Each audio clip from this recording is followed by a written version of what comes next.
बिहार की जनता से नरेंद्र मोदी को माफ़ी मांगनी चाहिए, क्योंकि जिस तरह का बयान नीतीश कुमार ने दिया था महिलाओं को लेकर के, तो नरेंद्र मोदी ने एक सभा में कहा था कि इन जैसे लोगों से हम आपको बचाएंगे, बिहार की जनता को इन जैसे लोगों से हम बचाएंगे। अब उन्हीं को बगल में बैठा कर चाय पिला रहे हैं। अब कैसे बचाएंगे जब उनको खुद ही अपने पार्टी में मिला लिया है। तो आपको हम बता दें, ओवैसी जो हैं वो नरेंद्र मोदी पर बरस रहे हैं और नीतीश कुमार को भी बोल रहे हैं कि कल तक जो लोग उनके दुश्मन थे आज वो उनके हितैषी हो गए हैं। और वो बार बार बोल रहे हैं कि हम बार बार बता रहे थे कि नीतीश कुमार फिर से बीजेपी में जाएंगे और ये अवसरवादी है, ये चाहते हैं कि हम जब तक जिंदा रहें हम मुख्यमंत्री रहें। वहीं तेजस्वी यादव को भी उन्होंने याद दिलाया कि जिस तरह आपने हमारे लोगों को तोड़कर अपने में मिला लिया था, तो समझ में आया इस बार किस तरह से दर्द होता है। तो देखिए तमाम लोगों को किस तरह से वो टारगेट कर रहे हैं और अपनी बातों को रख रहे हैं। तो देखिए ओवैसी जो है सभी लोगों को खरी खोटी सुना रहे हैं। कुमार को, तेजस्वी यादव को और देश के वज़ीर आज़म नरेंद्र मोदी को, तीनों को बिहार की जनता से माफ़ी चाहनी चाहिए। और तीनों पार्टीज़ ने मिलकर बिहार की जनता को जो बातें की हैं और जो वादे किए थे और अपनी पॉलिटिकल आइडियोलॉजी की बात की थी, उन सब तीनों ने मिलकर बिहार की जनता को एक बहुत बड़ा धोखा दिया है। और यकीनन इसमें सबसे बड़ा रोल है नीतीश कुमार का। नीतीश कुमार कल तक हमको गाली देते थे कि ओवैसी बी टीम है। अब नीतीश कुमार को शर्म नहीं आती उसी जगह पर जाकर बैठने के लिए जहां पर हम पर इल्ज़ाम लगाते थे। और नीतीश कुमार ने पॉलिटिकल अपॉर्चुनिज्म कहना तो अंडरस्टेटमेंट होगा, उन्होंने हर चीज़ का रिकॉर्ड तोड़ दिया है और कोई उनकी बात का न एतबार है न भरोसा है। मैं शुरू से कह रहा था कि नीतीश कुमार फिर से बीजेपी में जाएंगे, मगर लोग हमारी बात को यकीन नहीं कर रहे थे। अब हम तेजस्वी यादव से पूछना चाह रहे हैं कि बताओ कैसा लग रहा है आपको? अभी आपने हमारे 4 MLAs को तोड़ा था, अब आपको कुछ दर्द हो रहा है सीने में, तकलीफ हो रही है आपको अपने भेजे में? अब आपको मालूम हो रहा है कि जो खेल आप हमसे खेले थे वही खेल आपसे हो गया। और तेजस्वी यादव और उनकी पार्टी धोखा दी है। 2 मरतबा नीतीश कुमार को उन्होंने मुख्यमंत्री बनाया। बताइए अब क्या हासिल हुआ? आपने बीजेपी को आपने सत्ता दे दी। नीतीश कुमार तो सिर्फ अभी तो नाम के मुख्यमंत्री रहेंगे, हुकूमत चलेगी बिहार में RSS के नरेंद्र मोदी की। हम तो यही चीज़ को रोकना चाह रहे थे, MIM पार्टी इसी को रोक रही थी। और जब हमारे सीमांचल की जनता ने MIM के 5 विधायक को कामयाब किया, तो हमने तो जब उनके स्पीकर के इलेक्शन में तायद की थी गठबंधन के। मगर तेजस्वी यादव को और उनके परिवार को ऐसा लगता है कि बिहार की जनता एक तरफ और उनके परिवार से कोई मुख्यमंत्री बन जाए। नीतीश कुमार को लगता है कि मैं जब तक जिंदा रहूं मुख्यमंत्री रहूं, और बीजेपी को लगता है कि भाई हर चीज़ हमको मिल जाए, चाहे कुछ भी हो, किस तरीके से हो जाए। देश के प्रधानमंत्री का भाषण मुझे याद आ रहा है, जब नीतीश कुमार ने वो ऑब्जेक्शनेबल बातें कही थी महिलाओं के बारे में। देश के प्रधानमंत्री ने कहा था क्या गंदगी फैला रहे हैं, और देश के प्रधानमंत्री ने महिलाओं से वादा किया था कि मैं आपको इन लोगों से बचाऊंगा। अब देश के प्रधानमंत्री खुद नीतीश कुमार को बाजू बिठाकर चाय पिला रहे हैं। तो इसका टोटल ये है कि बिहार की जनता का एक बहुत बड़ा नुकसान और धोखा उनको दिया जा रहा है। बिहार में डेवलपमेंट रुक चुका है, अफसरशाही बढ़ चुकी है, और हम तो शुरू से सीमांचल की लड़ाई लड़ते आए, लड़ते रहेंगे। और इससे जनता को फिर से मालूम हो गया कि MIM और ओवैसी जो बात कह रहा था कि सेकुलरिज्म, पॉलिटिकल सेकुलरिज्म सिर्फ इस्तेमाल किया जाता है भारत के मुसलमानों को धोखा देने के लिए, और अब की बार फिर से धोखा दिया गया है बिहार के मुसलमानों को सिर्फ सत्ता में आकर बैठने के लिए। मैं उम्मीद करता हूं कि ना सिर्फ बिहार बल्कि पूरे देश के जो अल्पसंख्यक समाज, मुसलमान और जो हमारे सेकुलर जहन रखने वाले हिंदू, OBC और दलित भाई हैं, वो देखेंगे इन चीज़ों को कि कैसे सेकुलरिज्म के नाम पर चुनाव में तो वोट लिया जाता है और उसके बाद फिर आपकी वोट को ले जाकर RSS और मोदी के झोली में रख दिया जाता है। तो उम्मीद करते हैं कि वो इससे एक इसका नोट लेंगे और उन पार्टीज का साथ देंगे जो आपकी पॉलिटिकल लीडरशिप को डेवलप करना चाहती है। किस पार्टी की बात कर रहे हैं? आप कह रहे हैं कि एक मिनट। आप वहाँ के जितने सियासी खिलाड़ी हैं आप सबको एक लाइन से दोषी ठहरा रहे हैं। बिल्कुल। और तब विकल्प कौन है? आप विकल्प हैं? नहीं, विकल्प का नहीं बात, नहीं नहीं नहीं विकल्प नहीं, विकल्प की हम बात नहीं कर, वहां तो विकल्प रहा ही नहीं। अब सबने, तीनों ने मिलकर तो बिहार की जनता को धोखा दिया है। क्या खस्में नहीं खाई थी तेजस्वी और नीतीश कुमार ने, ये बंधन नहीं टूटेगा, हम मर जाएंगे, नहीं जाएंगे?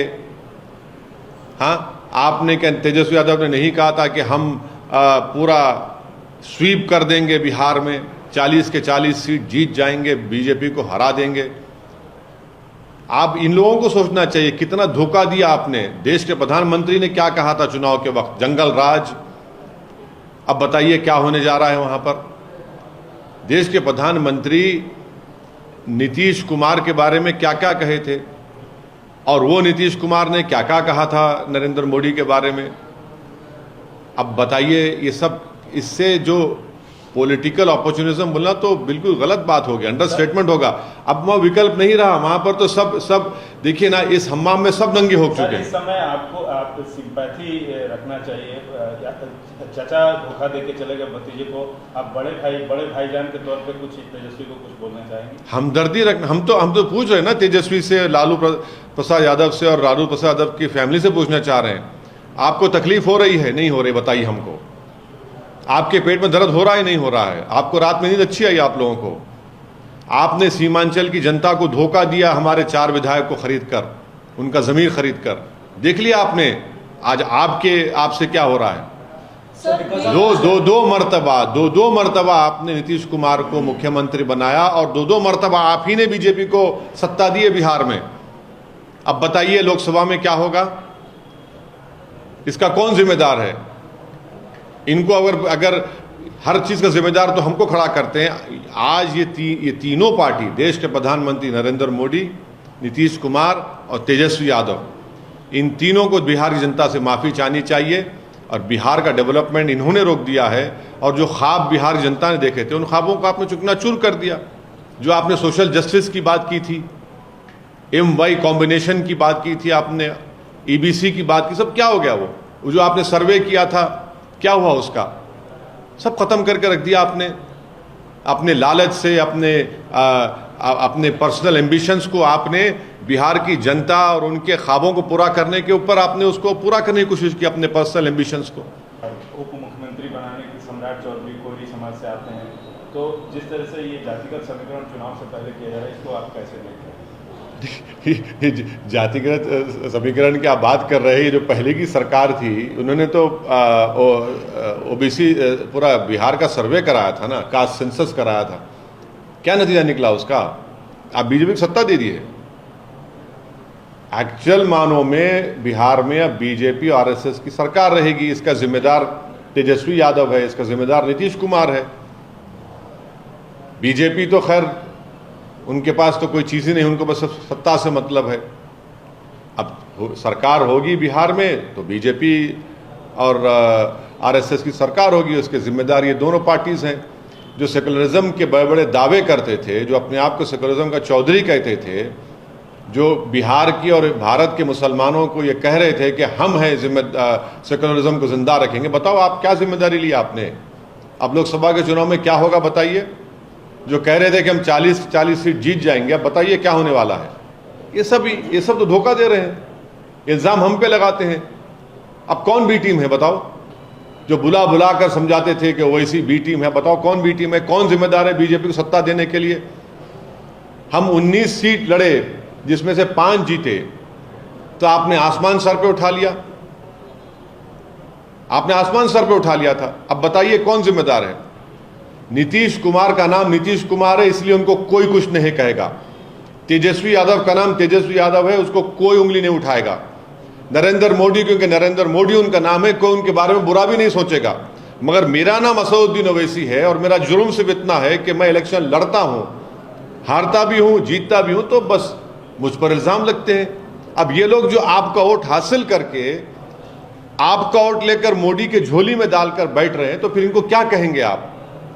क्या नाम देंगे उनको आप? ये बिहार जनता को मुझे यकीन है को तय करेगी इसका। सर आप पूछ रहे हैं कि क्या होगा लोकसभा चुनाव में तमाम सियासी पार्टियों से, आप बताइए आप क्या करेंगे लोकसभा चुनाव में? अरे हम चुनाव कितने सीटों पे नहीं, लड़ेंगे? देखिए हम पहले से ही जब से हमारी पार्टी बनी हम उस वक्त से लेकर अब तक और इंशाअल्लाह सुबह क़यामत तक फ़िरक़ा परस्ती, फैसिज़म, हिंदुत्व की आइडियोलॉजी के ख़िलाफ़ हम लड़ते थे, है और रहेंगे इंशाअल्लाह। कितनी सीटों पे लड़ेंगे? अभी तो जितनी सीटों पे विधानसभा में लड़े थे, लोकसभा में कितनी सीटों पे लड़े? तो रुक जाइए, अभी तो खेल शुरू हुआ है, हम भी खेल देखेंगे, उसके बाद फैसला करेंगे। बिहार में अख्तरुल ईमान साहब से हमारी बात हुई है, वो पूरे बिहार का जायज़ा ले रहे हैं, बिहार के मुख्तलिफ मुकामात पर वो जा चुके हैं और मुझे यकीन है कि हम वो जो बोलेंगे उसके ऊपर हम फैसला लेंगे। सर मौजूदा सूरत हाल में क्या आरजेडी के साथ कोई तालमेल की संभावना बनती नजर आ रही है आपके मुताबिक? और उनसे पूछिए। नहीं आपसे। अरे हमारे 4 विधायक को आपने उनका ज़मीर खरीद लिया, अपनी ताकत पर, अपने दौलत पर उनको खरीद लिया आपने। उनसे पूछिए क्या करने जा रहे हैं आप। अरे उन्हीं की वजह से तो आज बीजेपी सत्ता में आ रही है ना, मैं तो जिम्मेदार नहीं हूं। आप तो मुझे बहुत गालियां दिए, बहुत झूठे इल्जाम लगाए, आप ही की वजह से आज बीजेपी सरकार में आ रही है। उनको बताना चाहिए वो क्या करेंगे। अब मुझे क्या कर, मैं तो बीजेपी से लड़ता आया हूं और लड़ता रहूंगा इंशाअल्लाह ताला। तरफ हाथ बढ़ाया जाएगा आरजेडी की तरफ से, तो आप क्या? अरे कैसा हाथ बढ़ाएंगे आप? मेरे पीठ पे खंजर भी मारेंगे और हाथ बार फूल बातें भुला के बहुत राजनीति में जैसे बीजेपी पुरानी बातें भुला के नीतीश कुमार को दोनों हाथ से इस्तेमाल कर रही है, क्या? नहीं, मैं मेरा मानना यह है कि नहीं, की आप गवाही देते। देखिए आप किसी को उसकी गलती पर माफ़ कर सकते हैं मगर भूलना कभी नहीं चाहिए। असदुद्दीन ओवैसी माफ़ किसी को कर दे सकता है क्योंकि ऊपर वाला सबको माफ़ करते हैं, और भूलना नहीं चाहिए। क्योंकि अगर आप अपने पीठ पर जो आपको किसी को कोई खंजर मारता है, अगर आप भूल जाएंगे तो फिर दोबारा फिर से आपको मार पड़ेगी, नुकसान उठाना पड़ेगा। अब मुझे नहीं मालूम कि फ्यूचर में क्या होने वाला है, मगर ये जुमला पुराना हो चुका है कि दरवाजे खुले हैं। अरे कौन सा दरवाज़ा यार, अब हमारे घर का दरवाज़ा ही बाकी कहाँ रखा है? ये तो घर को ही उठा कर लेके जाना चाहते हैं। हमारे घर के दौर दीवार को तो आपने तोड़ दिया है, बुलडोज़र से आपने घर को तोड़ दिया है, तो दरवाज़ा कहाँ रहा मेरा? अगर बुलडोज़र इस्तेमाल नहीं किया तो आपने एनकाउंटर कर दिया, और एनकाउंटर नहीं किया तो आपने फसाद करवा दिया। घर के दरवाजे तो बड़े लोगों के लिए खुलते हैं ना, जिनका नाम नीतीश कुमार है, जिनका नाम तेजस्वी यादव है। हमारे दरवाजे हमारे लिए कहाँ खुलते? हमको दरवाजे खोलना पड़ता है, जाकर छीन कर, घर में घुसकर। दीक्षांत एडुटेक लाया है दीक्षांत डिजिटल क्लास। दीक्षांत डिजिटल क्लास का उपयोग कर छात्र बना सकते हैं पढ़ाई को बेहद आसान और मजेदार। दीक्षांत डिजिटल क्लास को स्कूल में बैठकर देखना है तो पेन ड्राइव और स्मार्ट टीवी बनेगा सही माध्यम। चलिए अब ये भी जानते हैं कि दीक्षांत डिजिटल क्लास का फी स्ट्रक्चर क्या होगा। नर्सरी से लेकर यूकेजी के लिए 7,000, नर्सरी से लेकर दूसरी कक्षा के लिए 12,000, नर्सरी से लेकर 5वीं तक के लिए 18,000, नर्सरी से लेकर 8वीं तक के लिए 24,000, नर्सरी से लेकर 10वीं तक के लिए 30,000। अगर आपको डेमो करना है तो उसके लिए आप दीक्षांत डिजिटल क्लास के YouTube चैनल को विजिट कर सकते हैं। हमारे YouTube चैनल को सब्सक्राइब और Facebook पेज को लाइक करना ना भूलें। धन्यवाद।